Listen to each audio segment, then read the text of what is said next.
The number 2 prospect on this list might surprise some people to see him ranked number 2, but we're going to go with Jett Williams, the 5'7" on a good day, shortstop, second baseman, center fielder.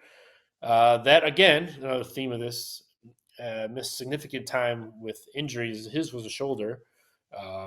Ended up requiring surgery, and he played like 33 games between 3 different levels as he rehabbed, and then obviously he went out to the Arizona Fall. He got some rave reviews there.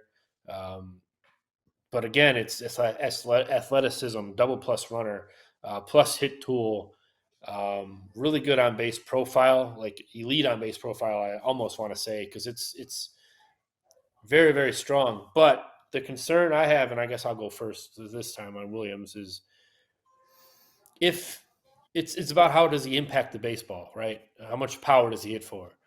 Because I can pretty much promise you that the strong on base percentages that he's posted throughout his minor league career aren't going to hold up if he's not hitting for at least below average to fringy power. Why I say that is because pitchers are just going to flat out challenge him if they're not worried about him beating him. And yes, I do know that if he gets on base, he can be a problem with his stolen base skills. He kind of has that grinder, old school leadoff hitter type, profile there. But it all comes down to the impact. I think he's probably a 12 to 15 homer guy, which is enough with what he does the rest of his game.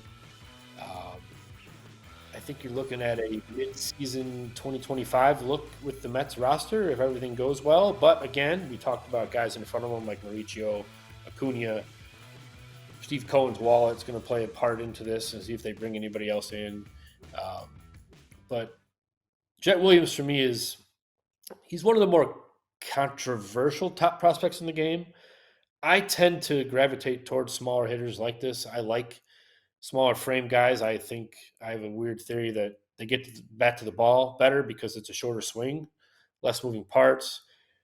Not saying Williams is this type of guy, but we have seen smaller statured guys with quicker bats like this and really excellent eyes and athleticism take off before. Not saying he's Mookie Betts, not saying he's Jose Ramirez, but those players have fit that profile with a kind of late bloomers offensively because they're overlooked a little bit because of the size, keep hitting everywhere they go, getting on base in Williams' case, and just kind of turn it into a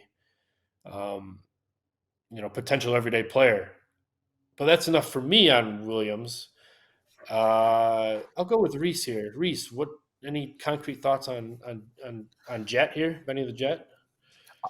Yeah, so he can jet around the bases with the best of them. He's got double plus speed. It might be in his best years, it could be 80, but I don't know. This guy can steal 40 to 50 bases in his sleep.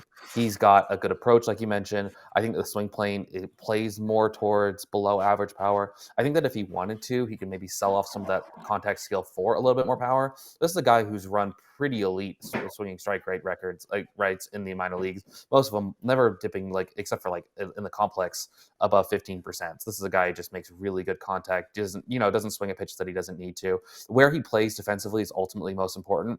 I think he profiles best at second base, but he also can go play center field. I think second base takes a little bit of the pressure off of the bat, where I think nowadays center fielders need to hit, and they need to hit for power. I mean, if you look at all the teams that have built out championship level rosters, I think your center fielder needs to hit 25 home runs unless he's providing elite defense. And I think that the Mets want to be a championship competitive team. He has to be their second baseman. I think he is also someone who else could factor in and take that Brandon Nimmo spot, or not the Brandon Nimmo, Jeff McNeil spot and everything like that. I really love Jett Williams. He's one of my favorite prospects. I think I wanted to put him at 1, but I just think that we had some discussions, and I think the guy we put at 1, I like a little bit more. Yeah, definitely. There's definitely some concerns there. Drew? Well, without putting the horse before the cart, I would have agreed that your number 1 should be number 1. And Williams is a guy who you guys make such good points for, and you're both absolutely correct in saying that he is of a mold that could be very successful. I need to see some power. Just show me that you can be, kind of Reese, as you alluded to, and Matt, as you said, giving of some regard a non-zero in the power department, and I feel like my stock with Jett Williams will go up exponentially. But as of right now, I think that the Mets, we've seen that they can produce talent who can contribute across the board in every category, not just in one or two, as Williams might look to do. I think I am down on him probably too harshly, but I do think that it's realistic concerns I have with Jett Williams. But certainly an impressive player and somebody I would almost consider kind of a step down in that same mold of guys we've talked about, Chandler Simpson and Enrique Bradfield Jr. He's kind of that same mold, I would say.